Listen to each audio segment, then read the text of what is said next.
Bienvenidos al Cuento para Llevar. Del principio del placer, escogemos un cuento excepcional.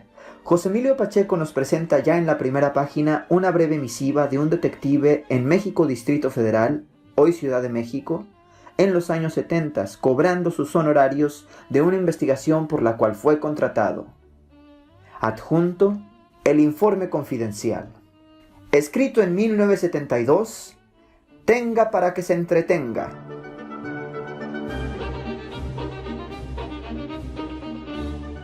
Estimado señor, le envío el informe confidencial que me pidió. Incluyo un recibo por mis honorarios. Le ruego se sirva cubrirlos mediante cheque o giro postal. Confío en que el precio de mis servicios le parezca justo. El informe salió más largo y detallado de lo que en un principio supuse. Tuve que redactarlo varias veces para lograr cierta claridad ante lo difícil y aún lo increíble del caso. Reciba los atentos saludos de Ernesto Domínguez Puga, detective privado. Palma 10, Despacho 52, México, Distrito Federal, sábado 5 de mayo de 1972. Informe confidencial. El 9 de agosto de 1943, la señora Olga Martínez de Andrade y su hijo de 6 años, Rafael Andrade Martínez, salieron de su casa, Tabasco 106, Colonia Roma. Iban a almorzar con doña Caridad Acevedo, viuda de Martínez, en su domicilio Gelati 36 bis, Tacubaya. Ese día descansaba el chofer. El niño no quiso viajar en taxi, le pareció una aventura ir como los pobres en tranvía y autobús. Se adelantaron a la cita y a la señora Olga se le ocurrió pasear al niño por el cercano bosque de Chapultepec. Rafael se divirtió en los columpios y resbaladillas del rancho de la Hormiga, atrás de la residencia presidencial, Los Pinos. Más tarde fueron por las calzadas hacia el lago y descansaron en la falda del cerro. Llamó la atención de Olga un detalle que hoy mismo, tantos años después, pasa inadvertido a los transeúntes.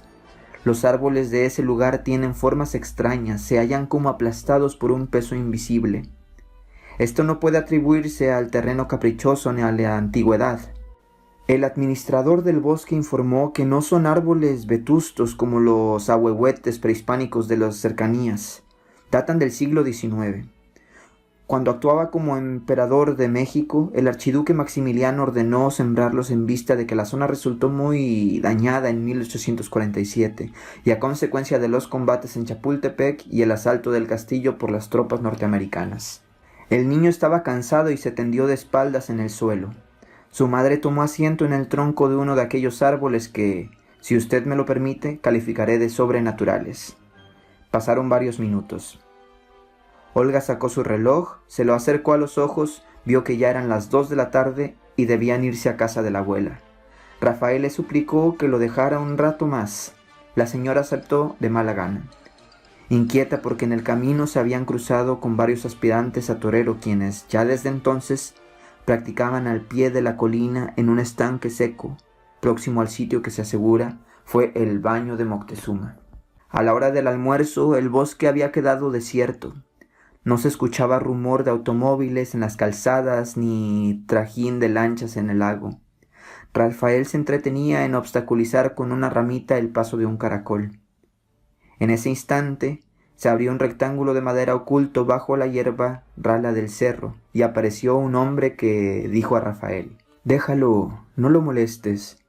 Los caracoles no hacen daño y conocen el reino de los muertos». Salió del subterráneo, fue hacia Olga, le tendió un periódico doblado y una rosa con un alfiler. «Tenga, para que se entretenga. Tenga para que se la aprenda». Olga dio las gracias, extrañada por la aparición del hombre y la amabilidad de sus palabras. Lo creyó un vigilante, un guardián del castillo, y de momento no reparó en su vocabulario ni en el olor a humedad que desprendía de su cuerpo y su ropa. Mientras tanto, Rafael se había acercado al desconocido y le preguntaba: «¿Ahí vives?» «No, más abajo, más adentro». «¿Y no tienes frío?» «La tierra en su interior está caliente». «Llévame a conocer tu casa». Mamá, ¿me das permiso? Niño, no me molestes. Dale las gracias al Señor y vámonos ya. Tu abuelita nos está esperando. Señora, permítala asomarse. No lo deje con la curiosidad. Pero, Rafaelito, este túnel debe estar muy oscuro, ¿no te da miedo? No, no, mamá. Olga sintió con un gesto resignado. El hombre tomó de la mano a Rafael y dijo al empezar el descenso: Volveremos. Usted no se preocupe, solo voy a enseñarle la boca de la cueva. Cuídalo mucho, por favor, se lo encargo. Según el testimonio de parientes y amigos, Olga fue siempre muy distraída. Por tanto, juzgó normal la curiosidad de su hijo, aunque no dejaron de sorprenderle el aspecto y la cortesía del vigilante. Guardó la flor y desdobló el periódico. No pudo leerlo. Apenas tenía 29 años, pero desde los 15 necesitaba lentes bifocales y no le gustaba usarlos en público. Pasó un cuarto de hora, el niño no regresaba. Olga se inquietó y fue hasta la entrada de la caverna subterránea. Sin atreverse a penetrar en ella, gritó con la esperanza de que Rafael y el hombre le contestaran. Al no obtener respuesta, bajó aterrorizada hasta el estanque seco. 2 aprendices de toreros se adiestraban allí. Olga les informó de lo sucedido y les pidió ayuda. Volvieron al lugar de los árboles extraños. Los torerillos cruzaron miradas al ver que no había ninguna cueva, ninguna boca de ningún pasadizo. Buscaron a Gata sin hallar el menor indicio.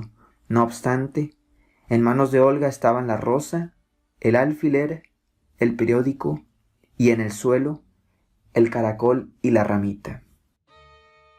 Cuando Olga cayó presa de un auténtico shock, los torerillos entendieron la gravedad de lo que en principio habían juzgado una broma o una posibilidad de aventura. Uno de ellos corrió a avisar por teléfono desde un puesto a orillas del lago. El otro permaneció al lado de Olga e intentó calmarla. 20 minutos después se presentó en Chapultepec el ingeniero Andrade, esposo de Olga y padre de Rafael. Enseguida aparecieron los vigilantes del bosque, la policía, la abuela, los parientes, los amigos y desde luego la multitud de curiosos que siempre parece estar invisiblemente al acecho en todas partes y se materializa cuando sucede algo fuera de lo común. El ingeniero tenía grandes negocios y estrecha amistad con el general Maximino Ávila Camacho. Modesto especialista en resistencia de materiales cuando gobernaba el general Lázaro Cárdenas, Andrade se había vuelto millonario en el nuevo régimen gracias a las concesiones de carreteras y puentes que le otorgó don Maximino. Como usted recordará, el hermano del presidente Manuel Ávila Camacho era el secretario de Comunicaciones, la persona más importante del gobierno y el hombre más temido de México. Bastó una orden suya para movilizar a la mitad de todos los efectivos policiales de la capital, cerrar el bosque, detener e interrogar a los torerillos y demás. Uno de sus ayudantes irrumpió en Palma 10 y me llevó a Chapultepec en un automóvil oficial. Dejé todo para cumplir con la orden de Ávila Camacho. Yo acababa de hacerle servicios de la índole más reservada y me honra el haber sido digno de su confianza. Cuando llegué a Chapultepec hacia las 5 de la tarde, la búsqueda proseguía sin que se hubiese encontrado ninguna pista. Era tanto el poder de don Maximino que en el lugar de los hechos se hallaban para dirigir la investigación el general Miguel Z. Martínez, el jefe de la policía capitalina y el coronel José Gómez Anaya, director del servicio secreto. Agentes y uniformados trataron como siempre de impedir mi labor. El ayudante dijo a los superiores el nombre de quien me ordenaba hacer una investigación paralela. Entonces me dejaron comprobar que en la tierra había rastros del niño, no así del hombre que se lo llevó. El administrador del bosque aseguró no tener conocimiento de que hubiera cuevas o pasadizos en Chapultepec. Una cuadrilla excavó el sitio en donde Olga juraba que había desaparecido su hijo. Solo encontraron cascos de metralla y huesos muy antiguos. Por su parte, el general Martínez declaró a los reporteros que la existencia de túneles en México era solo una más entre las muchas leyendas que envuelven el secreto de la ciudad. La capital está construida sobre el lecho de un lago. El subsuelo fangoso vuelve imposible esta red subterránea. En caso de existir, se hallaría anegada. La caída de la noche obligó a dejar el trabajo para la mañana siguiente. Mientras se interrogaban a los torerillos en los amparos de la inspección, acompañé al ingeniero Andrade a la clínica psiquiátrica de Mixcoac, donde atendían a Olga los médicos enviados por Ávila Camacho. Me permitieron hablar con ella y solo saqué en claro lo que consta al principio de este informe. Por los insultos que recibí en los periódicos no guardé recortes y ahora lo lamento. La radio difundió la noticia, los vespertinos ya no la alcanzaron. En cambio, los diarios de la mañana desplegaron en primera plana y a 8 columnas lo que a partir de entonces fue llamado el misterio de Chapultepec. Un pasquín ya desaparecido se atrevió a afirmar que Olga tenía relaciones con los 2 torerillos. Chapultepec era el escenario de sus encuentros. El niño resultaba el inocente encubridor que al conocer la verdad tuvo que ser eliminado. Otro periódico sostuvo que hipnotizaron a Olga y le hicieron creer que había visto lo que contó. En realidad el niño fue víctima de una banda de robachicos. El término traducido literalmente de kidnappers se puso de moda en aquellos años por el gran número de secuestros que hubo en México durante la Segunda Guerra Mundial. Los bandidos no tardarían en pedir rescate o en mutilar a Rafael para obligarlo a la mendicidad. Aún más irresponsable, cierta hoja inmunda engañó a sus lectores con la hipótesis de que Rafael fue capturado por una secta que adora a dioses prehispánicos y practica sacrificios humanos en Chapultepec. Como usted sabe, Chapultepec fue el bosque sagrado de los aztecas. Según los miembros de la secta, la cueva oculta en este lugar es uno de los ombligos del planeta y la entrada al inframundo. Semejante idea parece basarse en una película de Cantinflas, El signo de la muerte. En fin, la gente halló un escape de la miseria, las tensiones de la guerra, la escasez, la carestía, los apagones preventivos contra un bombardeo aéreo que por fortuna no llegó jamás, el descontento, la corrupción, la incertidumbre. Y durante algunas semanas se apasionó por el caso. Después, todo quedó olvidado para siempre. Cada uno piensa distinto, cada cabeza es un mundo y nadie se pone de acuerdo en nada. Era un secreto a voces que para 1946, don Maximino ambicionaba suceder a don Manuel en la presidencia. Sus adversarios aseguraban que no vacilaría en recurrir al golpe militar y al fratricidio. Por tanto, de manera inevitable se le dio un sesgo político a este embrollo. A través de un seminario de oposición, sus enemigos civiles difundieron la calumnia de que don Maximino había ordenado el asesinato de Rafael con objeto de que el niño no informara al ingeniero Andrade de las relaciones que su protector sostenía con Olga. El que escribió esta infamia amaneció muerto cerca de Topilejo en la carretera de Cuernavaca. Entre sus ropas halló una nota de suicida en que el periodista manifestaba su remordimiento hacia el elogio de Ávila Camacho y se disculpaba ante los Andrade. Sin embargo, la difamación encontró un terreno fértil ya que don Maximino, personaje extraordinario, tuvo un gusto proverbial por las llamadas aventuras. Además, la discreción, el profesionalismo, el respeto a su dolor y a sus actuales canas me impidieron decirle antes a usted que en 1943 Olga era bellísima, tan hermosa como las estrellas de Hollywood, pero sin la intervención del maquillista ni el cirujano plástico. Tan inesperadas derivaciones tenían que encontraron hasta aquí. Gracias a métodos que no vienen al caso de escribir, los torerillos firmaron una confesión que aclaró las dudas y acalló la maledicencia. Según consta en actas, el 9 de agosto de 1943, los adolescentes aprovechan la soledad del bosque a las 2 de la tarde y la mala vista de Olga para montar la farsa de la cueva y el vigilante misterioso.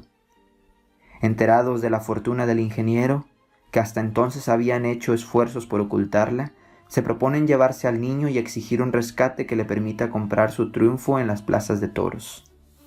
Luego, atemorizados al ver que pisan terrenos del implacable hermano del presidente, los torerillos enloquecen de miedo y asesinan a Rafael, lo descuartizan y echan sus restos al canal de desagüe.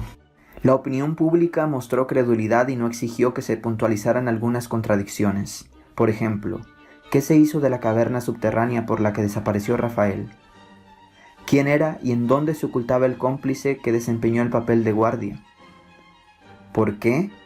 De acuerdo con el relato de la madre, fue el propio niño quien tuvo la iniciativa de entrar en el pasadizo. Y sobre todo, ¿a qué horas pudieron los torerillos destazar a Rafael y arrojar los despojos a las aguas negras, situadas en su punto más próximo a unos 20 kilómetros de Chapultepec? Sí, como antes he dicho, uno llamó a la policía y al ingeniero Andrade, el otro permaneció al lado de Olga y ambos estaban en el lugar de los hechos cuando llegaron la familia y las autoridades. Pero al fin y al cabo, todo en este mundo es misterioso. No hay ningún hecho que pueda ser aclarado satisfactoriamente. Como tapabocas se publicaron fotos de la cabeza y el torso de un muchachito, vestigios extraídos del canal del desagüe. Pese a la avanzada descomposición, era evidente que el cadáver correspondía a un niño de 11 o 12 años, y no de 6 como Rafael. Esto sí no es problema. En México siempre que se busca un cadáver se encuentran muchos otros en el curso de la pesquisa. Dicen que la mejor manera de ocultar algo es ponerlo a la vista de todos. Por ello, y por la excitación del caso y sus inesperadas ramificaciones, se disculpará que yo no empezara por donde procedía, es decir, por interrogar a Olga acerca del individuo que capturó a su hijo. Es imperdonable, lo reconozco, haber considerado normal que el hombre le entregara una flor y un periódico, y no haber insistido en examinar esas piezas. Tal vez un presentimiento de lo que iba a encontrar me hizo posponer hasta lo último el verdadero interrogatorio. Cuando me presenté en la casa de Tabasco 106, los torerillos, convictos y confesos tras un juicio sumario, ya habían caído bajo los disparos de la ley fuga. En Mazatlán intentaron escapar de la cuerda en que iban a las Islas Marías para cumplir una condena de 30 años por secuestro y asesinato. Y ya todos, menos los padres, aceptaban que los restos hallados en las aguas negras eran los del niño Rafael Andrade Martínez. Encontré a Olga muy desmejorada, como si hubiera envejecido varios años en unas cuantas semanas. Aún con la esperanza de recobrar a su hijo, se dio fuerzas para contestarme. Según mis apuntes taquigráficos, la conversación fue como sigue. Señor Andrade, en la clínica de Mixcoac no me pareció oportuno preguntarle ciertos detalles que ahora considero indispensables. En primer lugar, ¿cómo vestía el hombre que salió de la tierra para llevarse a Rafael? De uniforme. ¿Uniforme militar, de policía, de guardabosques? No, es que, ¿sabe usted? No veo bien sin mis lentes, pero no me gusta ponérmelos en público. Por eso pasó todo esto. Cálmate, intervino el ingeniero Andrade cuando su esposa comenzó a llorar. Perdone, pero no me contestó usted. ¿Cómo era el uniforme? Azul con adornos rojos y dorados, parecía muy desteñido. ¿Azul marino? Más bien azul claro, como azul pálido. Continuemos. Apunté en mi libreta las palabras que le dijo el hombre al darle el periódico y la flor. Tenga para que se entretenga, tenga para que se la prenda. ¿No le parecen muy extrañas? Sí, rarísimas. Pero no me di cuenta. Qué estúpida. No me lo perdonaré jamás. ¿Advirtió usted en el hombre algún otro rasgo fuera de lo común? Me parece estar oyéndolo. Hablaba muy despacio y con acento. ¿Acento regional o como si el español no fuera su lengua? Exacto, como si el español no fuera su lengua. Entonces, ¿cuál era su acento? Déjeme ver, quizá como alemán. El ingeniero y yo nos miramos. Había muy pocos alemanes en México. Eran tiempos de guerra, no se olvide. Y los que no estaban concentrados en el castillo del Perote vivían bajo sospecha. Ninguno se hubiera atrevido a meterse en un lío semejante. ¿Y él? ¿Cómo era él? Alto, sin pelo, olía muy fuerte, como humedad, dijo. Señora Olga, disculpe el atrevimiento, pero si el hombre era estrafalario, ¿por qué dejó usted que Rafaelito bajara con él a la cueva? No sé, por tonta. Porque él me lo pidió, porque siempre le he consentido mucho. Nunca pensé que pudiera ocurrirle nada malo. Espere, hay algo más. Cuando el hombre se acercó vi que estaba muy pálido. ¿Cómo decirle? Blancuzco. Eso es como un caracol. un caracol fuera de su concha. Válgame Dios. ¿Qué cosas se te ocurren?, exclamó el ingeniero Andrade. Me estremecí para fingirme sereno. Enumeré. Bien. Con que decía frases como poco usuales, hablaba con acento alemán, llevaba uniforme azul pálido, olía mal y era fofo, vicioso, gordo o de baja estatura. No, señor, lo contrario, era muy alto, muy delgado. Ah, además tenía barba. Barba. Pero si ya nadie usa barba, intervino el ingeniero Andrade. Pues él tenía, afirmó Olga. Me atreví a preguntarle. ¿Una barba como la de Maximiliano de Habsburgo, partida en dos sobre el mentón? No. Recuerdo muy bien la barba de Maximiliano. En casa de mi madre hay un cuadro del emperador y la emperatriz Carlota. No, señor. Él no se parecía a Maximiliano. Lo suyo eran más bien mostachos o patillas, como grises o blancas, no sé. La cara del ingeniero reflejó mi propio gesto de espanto. De nuevo quise aparentar serenidad y dije como si no tuviera importancia. ¿Me permite examinar la revista que le dio el hombre?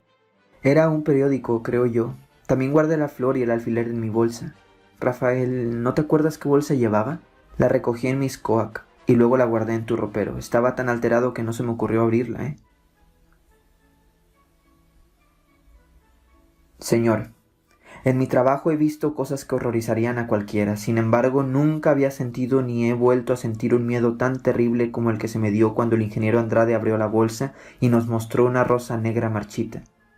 No hay en este mundo rosas negras. Un alfiler de oro puro muy desgastado y un periódico amarillento que casi se deshizo cuando lo abrimos. Era la Gaceta del Imperio, con fecha del 2 de octubre de 1866. Más tarde nos enteramos de que solo existe otro ejemplar en la hemeroteca. El ingeniero Andrade, que en paz descanse, me hizo jurar que guardaría el secreto. El general Maximino Ávila Camacho me recompensó sin medida y me exigió olvidarme del asunto. Ahora, pasados tantos años, confío en usted y me atrevo a revelar, a nadie más he dicho una palabra de todo esto, el auténtico desenlace de lo que llamaron los periodistas el misterio de Chapultepec. Poco después de la inesperada muerte de don Maximino, iba a significar un nuevo enigma, abrir el camino al gobierno civil de Miguel Alemán y terminar con la época de los militares en el poder. Desde entonces hasta hoy, sin fallar nunca, la señora Olga Martínez, viuda de Andrade, camina todas las mañanas por el bosque de Chapultepec hablando a solas. A las 2 en punto de la tarde se sienta en el tronco vencido del mismo árbol con la esperanza de que algún día la tierra se abrirá para devolverle a su hijo o para llevarla, como los caracoles, al reino de los muertos.